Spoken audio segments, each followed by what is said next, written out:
Hi, I have quite a bit written here, so this may be a two-parter. But if you find what I discuss here to be interesting, I suggest you go watch part two, if this does in fact end up being a two-parter.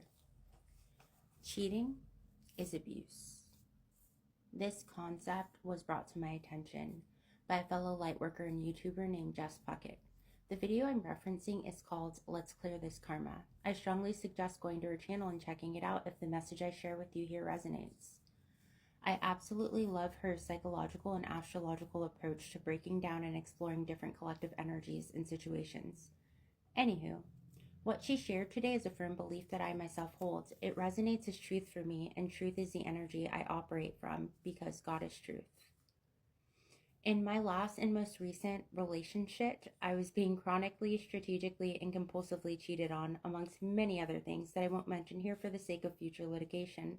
But I wanted to take a moment to shine a light on why cheating is not only mental, emotional, psychological, and physical abuse, but also what some of the struggles and intentionality may be driving the individual who is doing the cheating, because they're far more than you might realize. I want to explore the deep traumas and wounding that I myself have had to heal through and transmute. I want to iterate that I am not sharing this to demonize or shame anyone.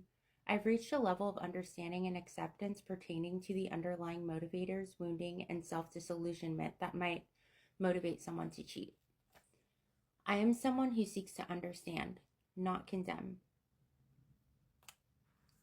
And through objective analyzation, I've gained the understanding and awareness of the motivations and patterns of the wounded individuals who enact and carry out this type of abuse. I will touch on that as well. However, I'd be doing both myself and others a disservice if I didn't take the time to break down the harmful implications of doing this to another human being and to yourself. Because whether you're consciously aware of it or not, what you do to other, you are doing to yourself. And what you do to yourself, you're doing onto others. Which is why I don't engage in or willingly consent to cheating behavior or situations. It goes against my moral values and soul code. To betray another is a self-betrayal that embeds in your subconscious psyche and creates a shadow that will expand, grow, and infect your sense of self, ability to trust yourself, and eat away at your integrity, eventually bleeding out into your external world and infecting those you claim to love and be devoted to. I cast no judgment on those who choose to engage in a multi-partner or poly relationship, the key word there being choose. If all parties are aware, consenting to, and in agreement with being a part of that dynamic, then they have made that choice from a place of informed consent. But to place someone in that dynamic and remove their innate right to choose from a place of informed consent is to directly and intentionally ignore their free will and enact your own will onto them, making the entire relational dynamic non-consensual. Energetically, doing this to another is an energetic match to physically, mentally, and sexually assaulting someone. And that makes you a predator who is more vested in self-gratification and gain over consent and free will of another. In doing so, you completely hijack and rob your partner of their own autonomy.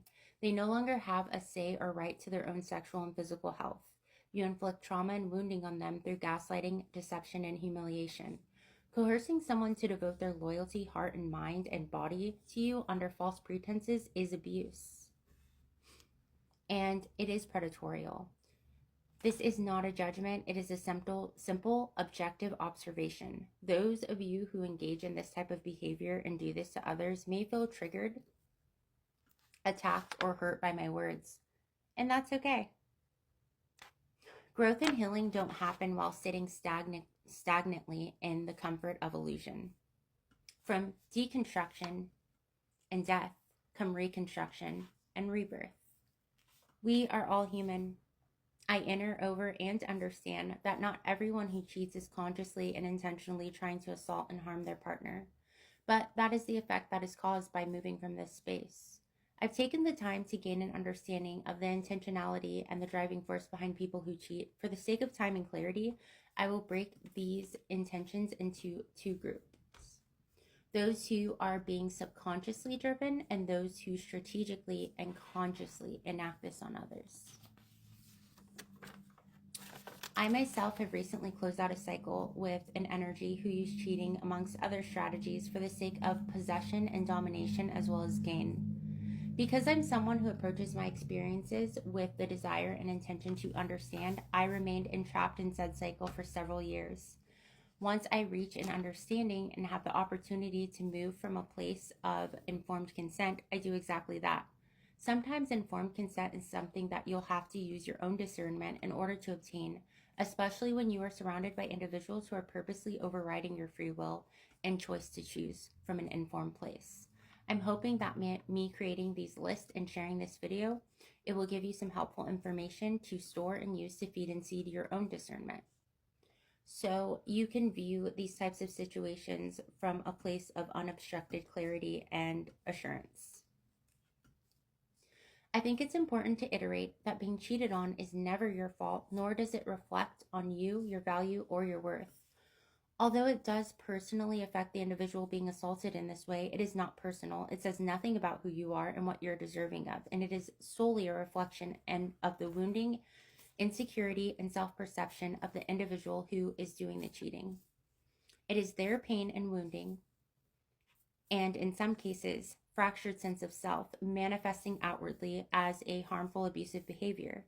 You are deserving of love, respect, loyalty, and honesty at a baseline.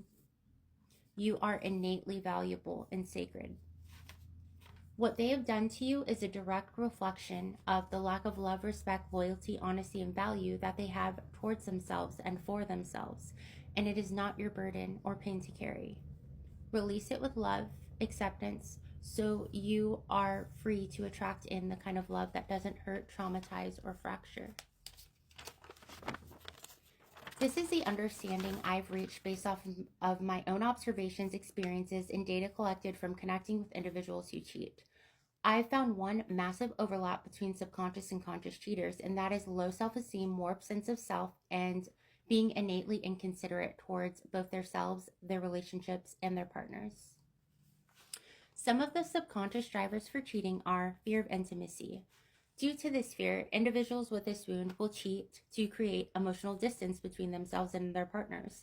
Intimacy might not feel safe to these individuals, and vulnerability may be processed as putting themselves in danger, causing their flight response to activate, making reckless impulsivity more likely. A person with this wound may have multiple affair partners in order to create an emotional disconnect and barrier between their partner and themselves. Another driver might be feelings of inadequacy.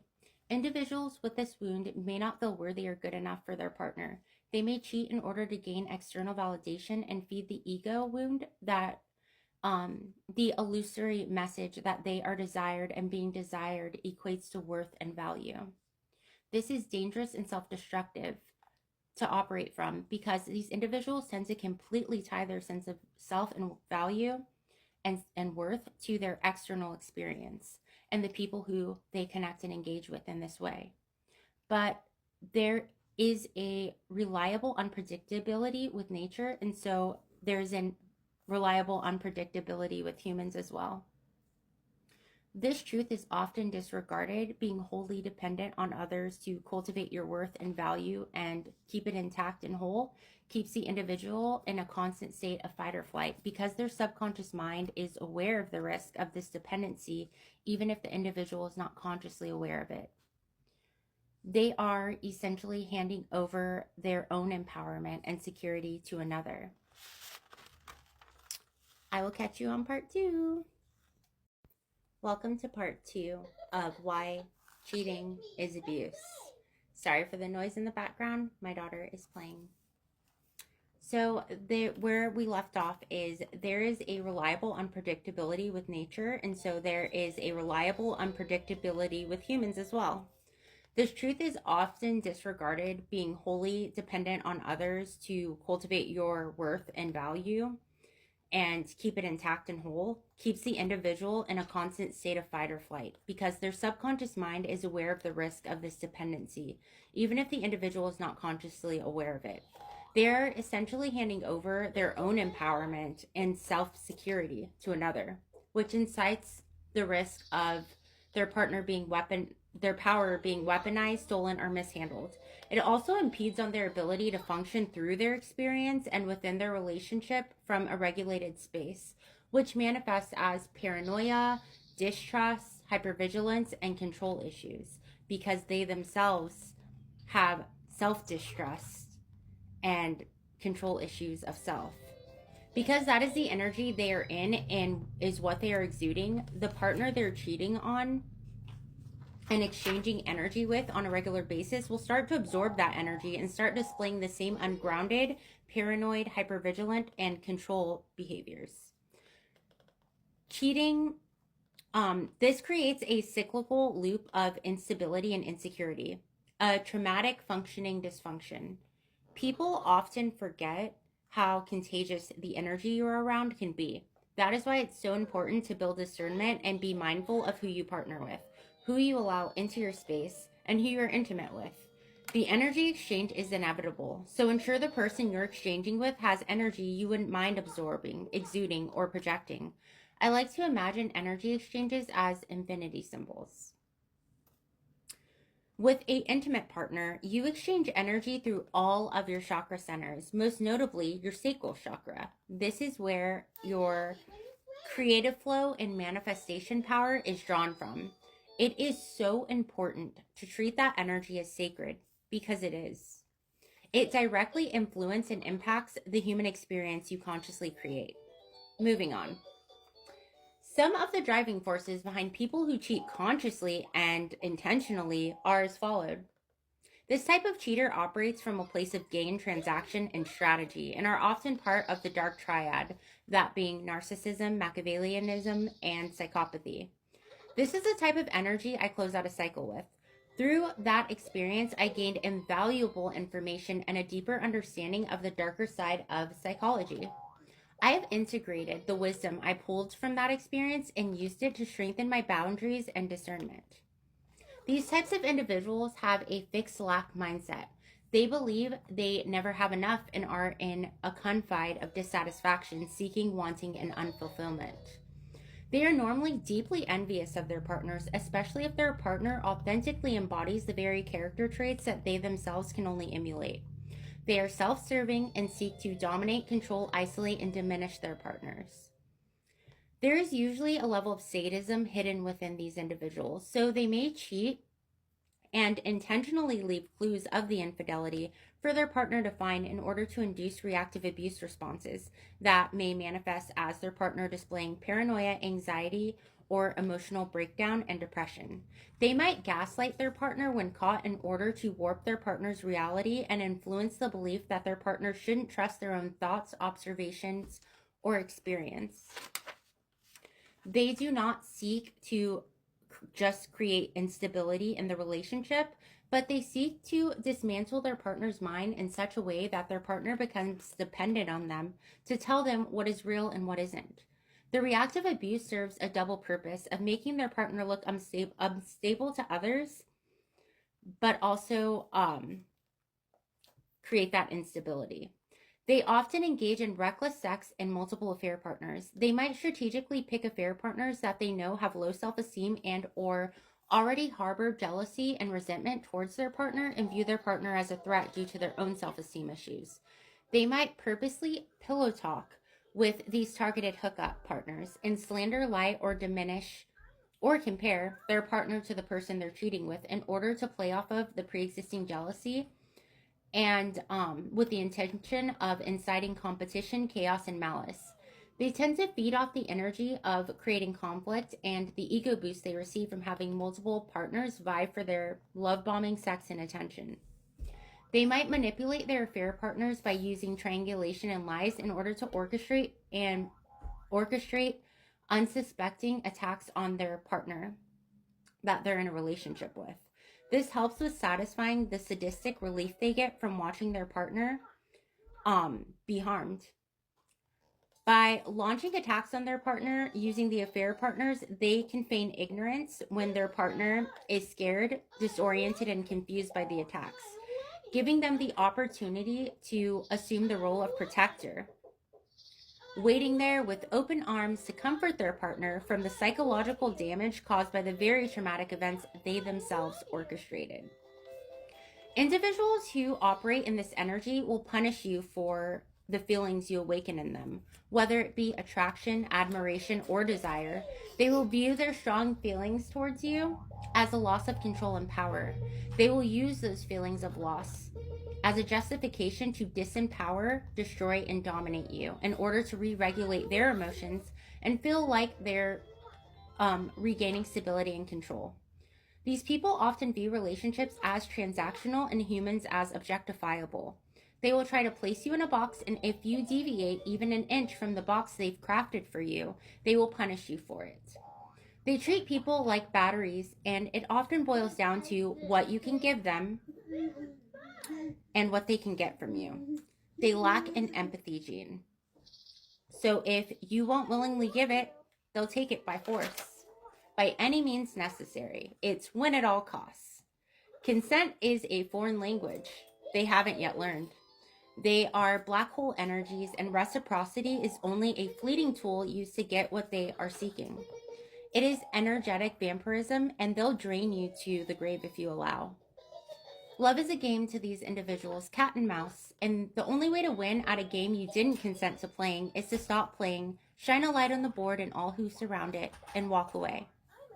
Remember, people who have no value or respect for their own body worth or sacral energy aren't going to have the capacity to respect and honor yours.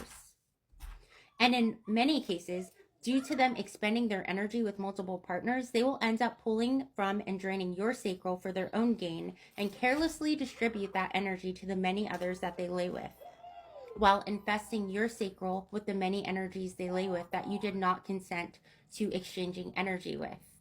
Anywho, protect your peace, vitality, and power, my loves. You're beautiful and worthy of respect, loyalty, and love that doesn't diminish your spirit. I really hope this helped. Bye!